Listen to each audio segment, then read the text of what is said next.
Math 2414, Taylor and Maclaurin Series, Video 2, Taylor Series and Maclaurin Series.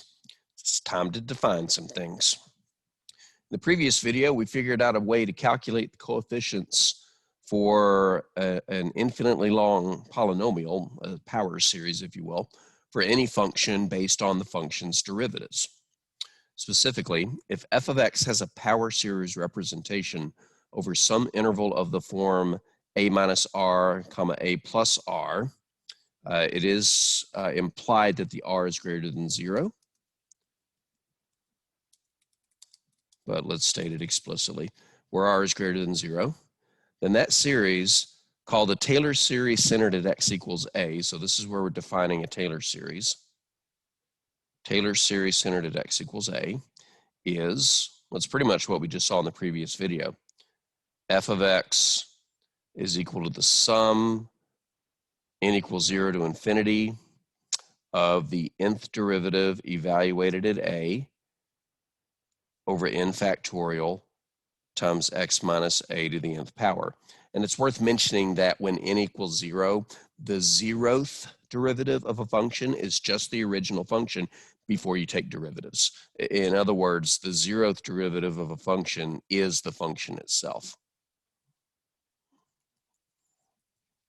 All right, so that's all a Taylor series is. It's this formula for calculating the coefficients when you're centered at x equals a.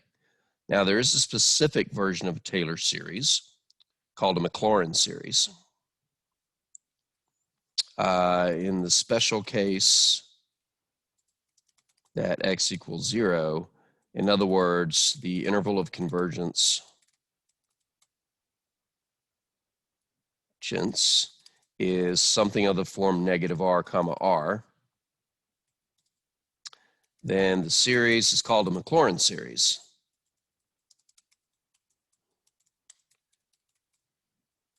And so if we want to represent the Maclaurin series for a function, then we just have to write the same thing. We just have to pretend a is equal to 0. So how does that go? Well, it looks exactly the same until you start writing the coefficients, and you're assuming a is equal to 0, or rather you're letting a equal to 0.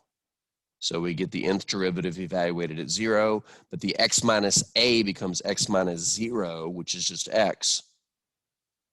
So our Maclaurin series is the sum from n equals 0 to infinity of the nth derivative evaluated at 0 over n factorial times x to the n. I do want to remind you that 0 factorial is equal to 1. I think I casually mentioned it in the previous video, but it's always worth reminding.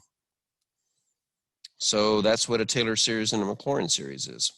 Needless to say, it's kind of important to have both of these memorized. I would memorize the formula for the Taylor series because you can always derive the formula for the Maclaurin series by letting a equal 0.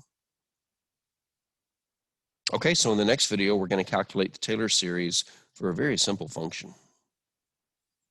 In fact, the function is e to the x. I challenge you to try to find it before we do it in the next video.